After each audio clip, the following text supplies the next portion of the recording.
Hello everyone, and welcome to another edition of the Flipped Classroom, courtesy of Mrs. Restell at RestellZone.com. Our focus is going to be on conflict. We're still analyzing conflict and working on story elements, short story elements. As usual, when a classroom is being flipped, make sure you have all your materials ready before we start. That includes pencils and pens and headphones, if you have them. If you don't have your notes, do not panic. You can use plain paper. Do not be distracted from my video. This is where I usually say give me my full 10 minutes. Well, I'm going to be very honest with you. You're probably going to have to give me a full 12 minutes, maybe 13 or 14. I love you. But that's because I've added some things in that you're not copying down, you're just listening to as a review on conflict that you probably learned in earlier grades. If anything is not working, make sure you contact me, and I'm sure you have internet because you're watching my video right now. Focus on the standards. We're at RL 7.3. Analyze how particular elements of a story or drama interact. So the question for today is still, how do writers utilize story elements to provide greater insight and understanding of the text? For your notes, you will need the notes that we made in class or plain paper. A pencil or a pen is important too. And if you notice, we glued only the top tabs so we could write underneath our notes. So if you did not just glue this tab, you need to fix your notes or use plain paper. Only the tabs should be glued down. It is time for us to begin. So, what is conflict? When we write our definition, we are writing it right here on our notes in between the tabs, right under the middle fold. So do not write on any of the tabs, but do write it in between right here in this section.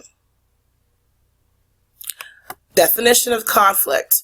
In a story, conflict is the dramatic struggle between opposing forces. This is what you're writing down. Now this next part that I'm going to go over about how important conflict is, just listen to it. Don't write anything down. Just listen to my wonderful voice speaking through the computer to you. Listen. Okay, so conflict is extremely important. How important is conflict? Well, when you have that first problem in the story after you meet the characters, that is the inciting incident. That is a conflict. Without that conflict, you are not going to move to the rising action. When you get to the climax of the story, the most dramatic part, the most exciting part, the part where you don't put your book down or turn the TV off or walk out the movie theater, you want to know what happens. Well, at this point in the story, that's conflict. This conflict getting to the highest point. And then when something is resolved at the end, that thing being resolved where you find out, okay, what happened after this, that is conflict as well.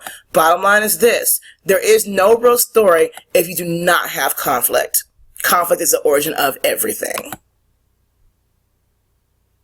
So, this is a quick review of what you've probably learned in past grades. You're not writing this either. You're just listening and remembering. We're talking about old conflicts. So, you may have heard person versus person or man versus man. Well, that's fine too, but we're going to say character. So, the first one is character versus character. And I know that y'all are very familiar with this. Okay? The next review is person versus nature or character versus nature. This is when a person is fighting for survival against nature. It could be volcanoes, it could be floods, it could be an avalanche like it's in this picture right here. Okay? Our next review point is person versus society or character versus society. Whether they're fighting against racism, whether they're fighting against sexism, which is basically women being treated differently or like they're lower than men. So any of these things, the character's fighting against the views of society, old-fashioned views. Character versus him or herself. That's where you have that inner conflict, that inner struggle going on. And the person that you're fighting with is you, basically.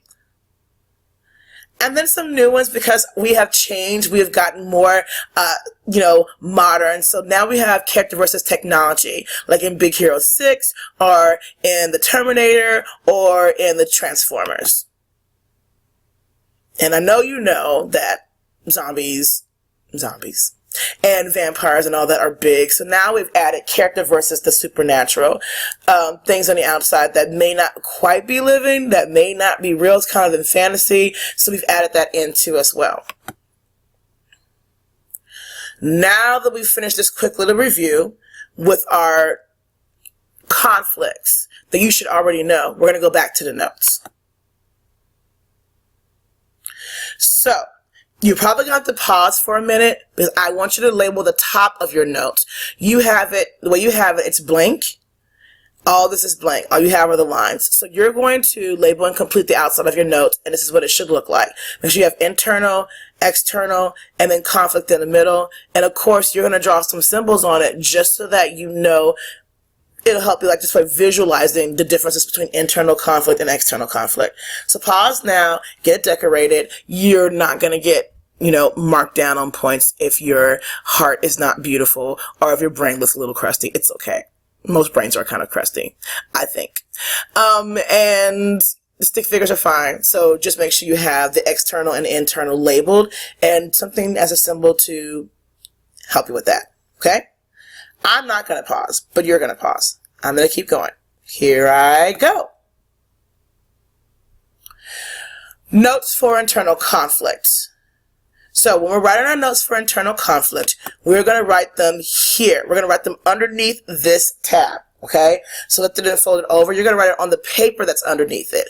If you run out of room, you can write on the back of the tab, but you're writing on the paper, okay? So what we are writing, we're writing this. Internal conflict is a struggle that occurs within the main character. This struggle happens inside the character's own mind. And lastly, we're writing down, this involves the character's inner thoughts and emotions. So when you have an internal conflict, it is what's going on inside of you, how you feel, your decision you have to make. Do I do this? Do I do this? Do I tell that someone is cheating or do I not tell? Do I cheat or do I not cheat? Those are internal conflicts. Don't cheat. This would be old school from last year, character versus him or herself. So we have some examples, and you are writing down the examples in the Write Me section here underneath. My examples go underneath the tab. My examples go underneath this tab right here. So the two examples I give you, directly on the paper. Underneath. Here's the first example you're writing down. Aiden's summer band camp is the same week as his soccer camp. He wants to do both but must choose. This is kind of realistic. I do have someone who wants to do drama but also does sports, and they have to choose whether to be in drama club or choose to do sports. Sometimes you can do both, but a lot of times, like if the big show is on a day of a game, then that might be an issue. And I understand that conflict because I had to choose between drama myself and sports, and I love them both very much. So when I was in school, I chose sports, but when I was at LMS, I chose working with drama club. So I understand this internal struggle. It was not a hard decision it was not an easy decision. It was hard. It was not an easy decision for me at all because I really love basketball very much. It's going to be hard when basketball season starts for me. The next example, and don't forget you can pause. David thinks Elise is extremely cute. He's been trying to work up the nerve to ask her out. So you're writing that underneath the tab for internal conflicts, example section. Now it is your turn. Hit pause, and you're going to provide two examples of your own of internal conflict. And we're going to write this. You're going to write it on the top of this paper. So mine goes on the bottom underneath it. Yours goes on the top. At least two examples. I would like actually just two. So you're going to pause right here and create two examples of internal conflict.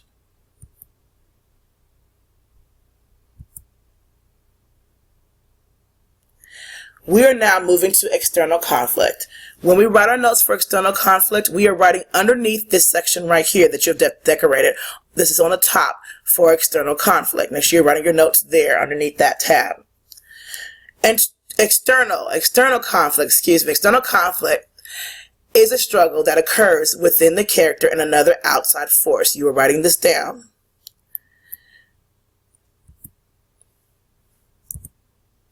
This struggle can be physically challenging, or it can be a difference of opinions and ideas, okay? So it's not always going to be a physical fist fight. Sometimes it could be an argument or a debate, okay?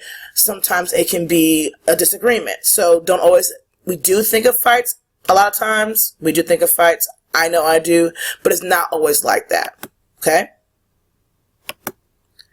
So this could involve issues with, you're still writing this down, your community, nature, government, and other characters. So after you're done writing that, you're going to listen. As a reminder, remember, you're our old school. It'll be character versus character, character versus society, and it'll also be character versus technology and character versus supernatural, okay?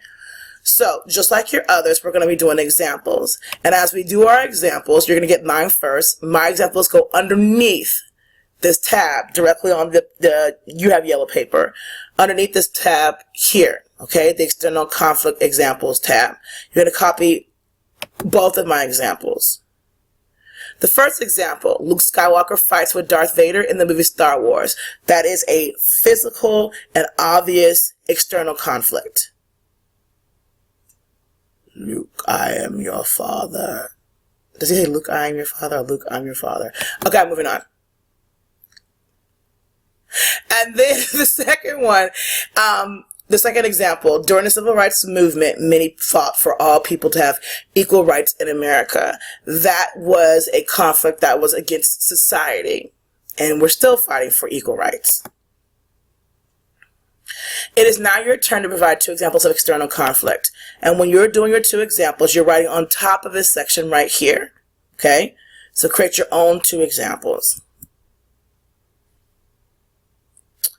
That is it for my notes on conflict. And yes, I know I'm pushing 12 minutes. I probably will get to about 13. I want you to take the time to make sure you have everything you need. There's no activity because your activity was your 4 examples you wrote. So make sure that you do have your conflict definition on your notes, your conflict definition on your notes, excuse me, your internal conflict notes from me under the tab, my 2 examples under the example tab, your 2 examples on the top for internal conflict. For external conflict, make sure you have the notes under the top tab, my examples under the bottom tab, and your 2 examples on the top. Now, you should be doing this by yourself, so you should not have the same conflicts as everyone else, so make sure you do your own work. If you need help, definitely can come to me for a tutorial. You can email me, and I definitely will help you. Now, you've done an excellent job, and your notes are done. So, with that in mind, thank you for tuning in to another edition of the Flipped Classroom, courtesy of RestellZone.com, and I'm under 13 minutes. Yeah! See you in class!